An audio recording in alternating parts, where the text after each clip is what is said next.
Hello friends, it's Chrissy. Welcome to or back to my channel.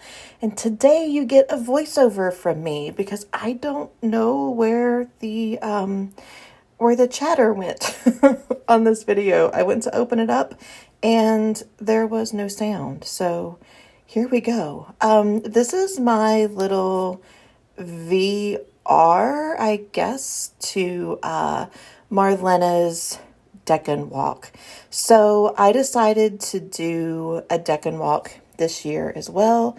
You're obviously seeing me get everything ready for the camera. I didn't know I'd recorded this. This is very entertaining to me. But this is my process for the Decan Walk this year.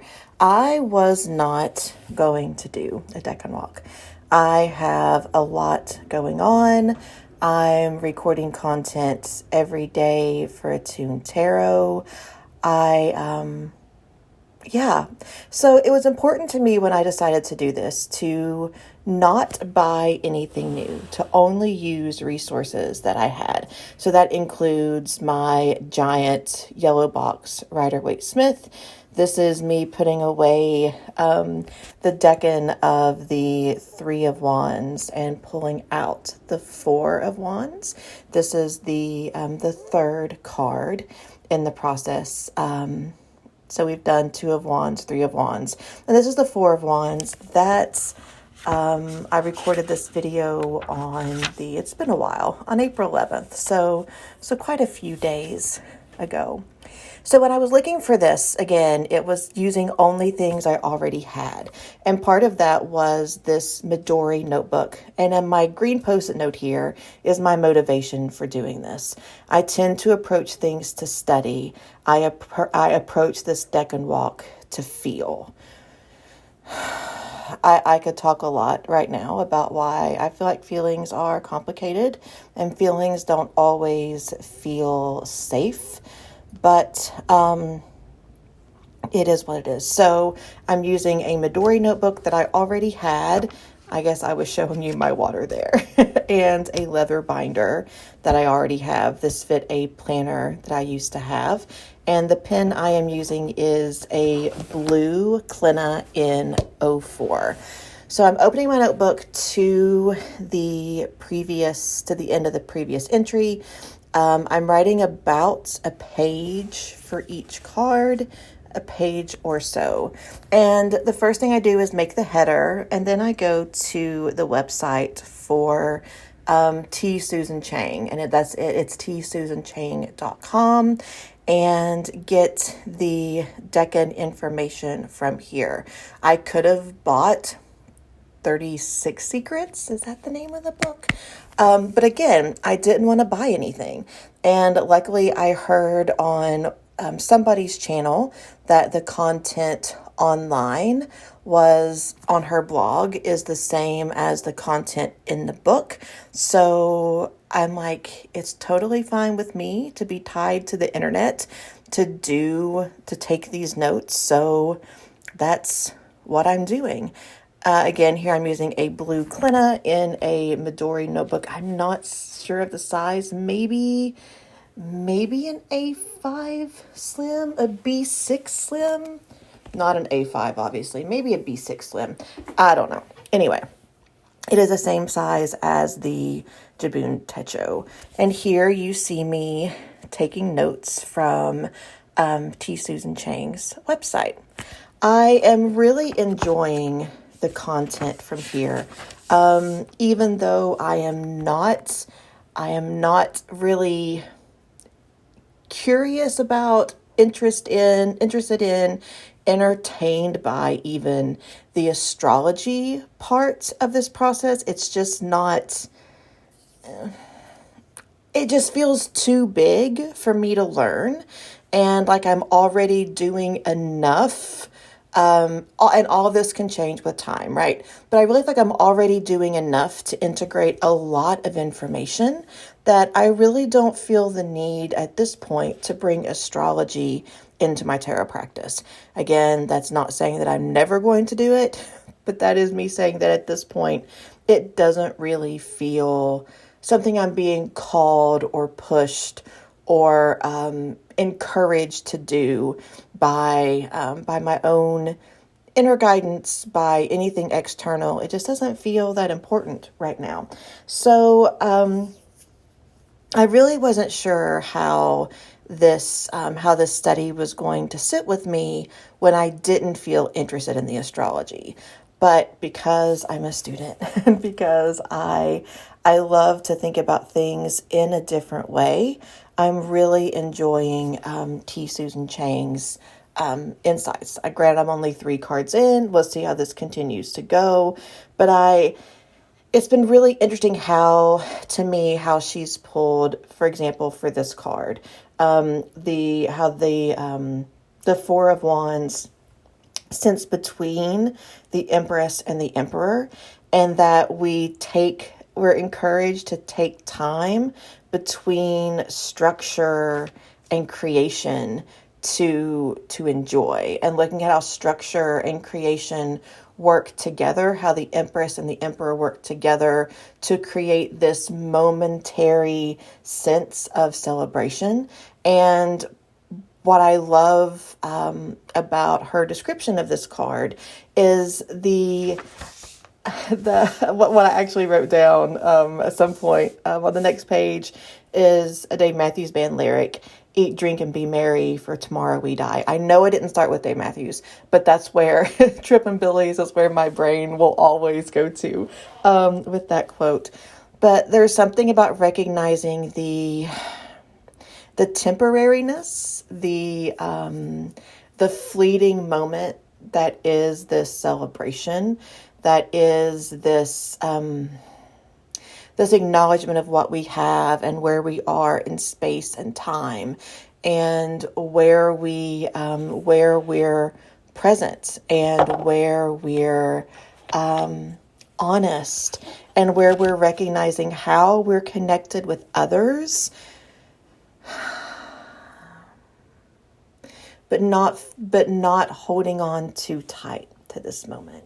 Recognizing that even the flowers, and the canopy don't live forever. I'm really annoyed how my hand is on top of the card in this moment, by the way. But the non-attachment to this moment and being able to enjoy this moment anyway. I was talking to several friends the last couple of days, and how there's this sense of, and whether it is left over from the previous 3 years or where I am like in my aging process, but there really is this difficulty for me right now in getting excited about things and being hopeful about things. And my husband and I had an experience this weekend where something we looked forward to, something we had on the calendar for months, didn't work out. It was very, very, very frustrating. And there really wasn't all that much of a letdown. Like, we got back to the hotel room after things falling apart and not getting to see the show that we had tickets for, and really didn't feel a ton of disappointment about it. And that was really weird to me. And now sitting with the Four of Wands and recognizing my disconnection from this excitement, from allowing this celebration, and how maybe my self-protection protects me from disappointment. Like, I look at the multiple vacations that we had planned 2020 that we weren't able to go on, and then several trips because of our cat's issues after that I wasn't able to go on. There's been a lot of disappointment. And I feel like I'm really bringing the Four of Wands in right now, in the time that that we have left together, to look at how do I rebuild? How can I allow myself to hope and be excited and to come back to this place of it is okay to look forward to, it is okay to anticipate, it is okay to enjoy. That's what part of me is saying. But the other part of me is also like, if you would have looked forward to this concert that did not work out for a variety of reasons, even though like we could see it, it was right there. There's a part of me that I'm not proud of, that holds pride in my ability to stay disconnected to prevent disappointment. So I don't really know what I'm doing with that. I just thought it was important to tell you how I'm processing the Four of Wands at this phase in the 2023 Decan Walk. So I'm going to get a little ahead of the video here, but I want to chat about it. Part of the resources that I'm using for the Decan Walk this year is the guidebook for the Mesquite Tarot. Now, the Mesquite Tarot is out of print. It's been out of print for a while. I don't use the deck, but I cannot part with the guidebook. It is written like poetry. It is absolutely, it's just really, really good. So, part of my plan for this Decan Walk is to actually utilize to take notes through the Mesquite Tarot, so that maybe I may be able to let go of the deck when it's done. I'm having a lot of trouble figuring out what to write here, huh? So even before my chaos of the weekend, I was already thinking a lot about the Four of Wands. I'm sorry, you just saw my mind backtrack as I looked down to look at the book in front of me, as I'm also looking at the video in front of me. Anyway, as I was saying,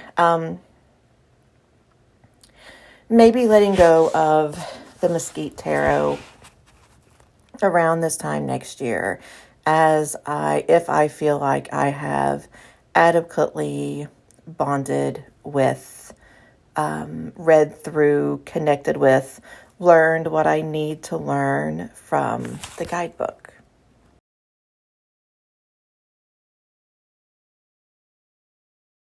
The guidebook for the Mesquite Tarot it reads just like poetry. So it'll be here on the screen, but I'll go ahead and read you the entry for the Four of Wands. I will say reading things is like my biggest fear. I don't mind public speaking. Tell me to talk for 2 hours about celery and I can do it. But reading aloud is something that makes me very uncomfortable. So here we go. The Four of Wands. Celebration, joy, ceremony.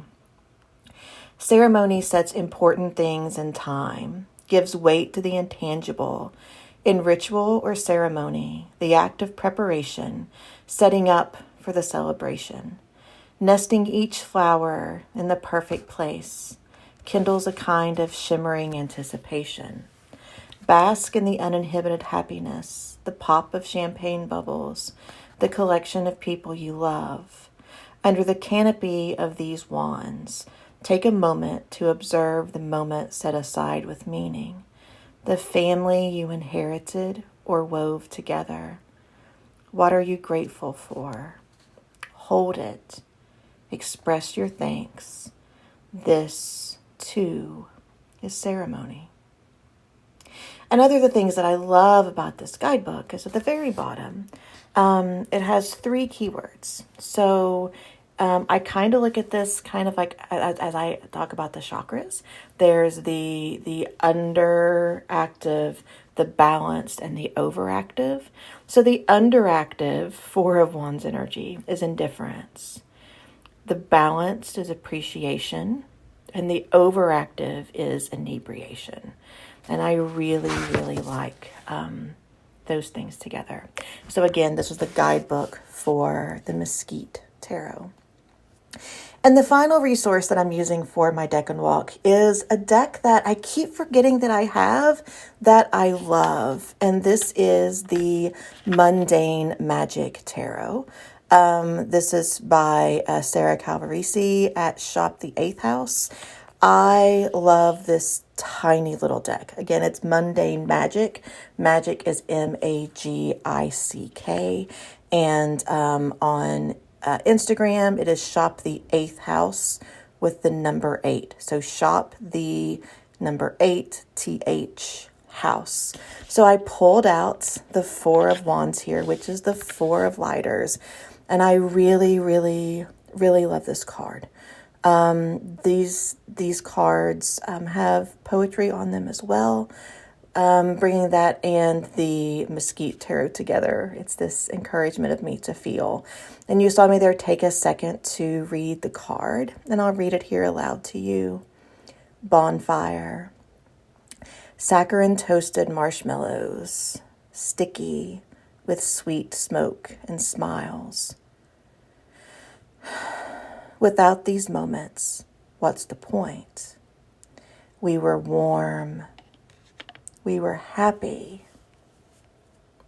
I forget the rest. Powerful, right? Yeah, I'm excited to bond with this deck. And I just feel like this was a brilliant, just a brilliant expressing and presence of timing and how things show up in our lives.